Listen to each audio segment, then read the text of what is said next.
तो काल के लिए वो सहयोगी का कार्य करते ही हैं, लेकिन अपने लिए कितनी बड़ी मुसीबत, क्योंकि काल किसी को बख्शने वाले हैं। हम आपको सब समझ रहे हैं। ये जो आपको कभी कुत्ते में, कभी जानवरों में,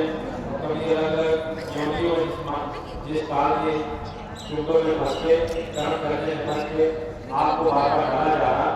यदि आप उनके हाथ में कोई काम करोगे तो कोई इसका आपको लाभ मिलने वाला नहीं, कि आपको कोई वो अच्छी पद दे देंगे या कोई जिम्मेदारी आपको मिल जाए, क्योंकि महात्मा आपको जब बचाएंगे तो दोबारा इस दुनिया में, इस संसार में, इस योनि में आने नहीं देंगे। ऐसा काम महात्मा करेंगे। और यदि काल के आगे में चलोगे, संकटों को प्रवर्तन करेंगे, तो काल कुछ ना कुछ कर देगा। कोई अच्छे राजनेता बन गए, कहीं मंत्री बन गए, प्रधानमंत्री बन गए और बहुत बड़े अच्छे हो गए, कोई स्वर्ग में भी अच्छा सम्मान मिल गया, बस इतना।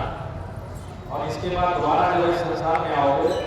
तब इसी चक्कर में उलझे रहोगे। लेकिन यदि महात्मा के आदेश में हमने आपने कोई काम कर दिया तो ये काम जो काल का कर्जा आपके हमारे ऊपर चढ़ रखा उसको पता भी नहीं लगने देंगे और उसको खत्म कर देंगे। और जब वो खत्म हो गया तो काल से बचा देंगे और दोबारा इस संसार में, इस योनि में आने कि भाई इतना महात्माओं के आदेश का पालन करने में सब होता है। तो देखिए हम लोग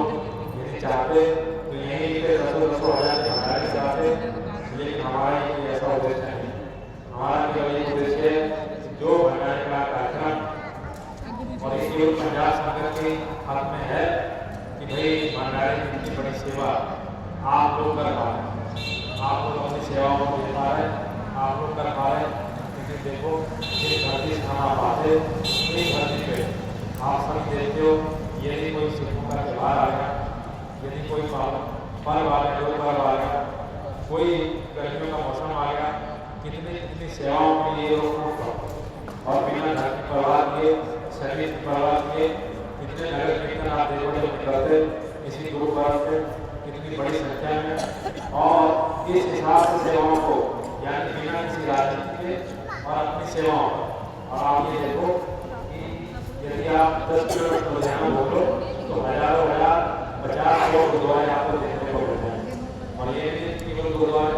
भोजन चल रहा, भोजन चल रहा है एक ही जगह पे, अलग आधे किलोमीटर में 2-2 4 भंडारे और गुरुद्वारे और भोजन के साइड और फिर सेवाएं अलग से कर रहे हैं। यानी एक आदमी, क्योंकि इतने गुरु का एक बार आदेश हो गया कि भाई अपने आएगा 10वां हिसाब निकालते हैं, और कब से गुरु के आए और तब से आदेश दिया आगे केवल ये गुरु ग्रंथ साहिब को अपना गुरु मानते और उसके अंदर जो आदेश लिखे गए उसी को मानते हुए आज तक हम सेवाओं में निरंतर कर रहे हैं। देखो कितना बड़ा लाभ है। पूरी आबादी का केवल 2% हिस्सा सिखों का आता है, लेकिन यदि कहीं समस्या पड़ जाए तो सबसे पहले यही लोग तैयार करेंगे। तो ऐसी धरती से हम लोग आप लोग आते हैं। और दूसरी तरफ यूपी में देखा जाए, जहाँ भगवान राम आए, भगवान कृष्ण आए, ऐसी धरती का अनुभव, और जहाँ 200 गुरु आए और हम लोग यहाँ आते हैं, जो लोग यूपी में रह रहे, पंजाब में आकर सेवा कर रहे, यहाँ अपना काम कर रहे और अपनी सेवाओं का हिस्सा निकाल रहे। इतना बड़ा लाभ आपको मिल रहा कि भाई किसी हिसाब से हम घर से पहुँचने वाले हैं और ऊपर से गुरु महाराज आपको तो ये बड़ी बहुत बड़ी चीज़ समझने वाली कि किस हिसाब से गुरु महाराज ने अपना काम आप लोगों की सेवाओं से, अपनी सेवाओं से कराया। ये बहुत बड़ी दया हमारे आपके ऊपर है कि हम अपने लोग, यही संगठन का मुख्य उद्देश्य है, जो भंडारा वहाँ करता बड़े स्तर के आपकी सेवाओं को करे और जो आदेश कार्यक्रम का आ जाए उसमें आप अपना हिस्सा निकालते हैं। बाकी यहाँ जितने मर्जी आप कार्यक्रम कर दो, अपने नाम पे अपने घर के बाहर बड़े बड़े कार्यक्रम मान लीजिए करवा लीजिए और संगठनों को जोड़ भी दिया, लेकिन यदि आदेशों का पालन पड़ता से किया उनको आपने नहीं कर पाए तो ये सब व्यर्थ हो जाएगा। क्योंकि यहाँ जब गुरु महाराज का कार्यक्रम हुआ और आगे से कार्यक्रम होगा तो यही भीड़ आपके प्रचार में, जो आज आप प्रचार कर रहे हैं, घर घर जा रहे, मोहल्ले मोहल्ले जा रहे हैं, यही भीड़ को समझने में देर करेगी। यही लोग उस समय प्रचार करने आए थे, 2 साल पहले आए थे, 1 साल पहले आए थे, 6 महीने पहले आए थे।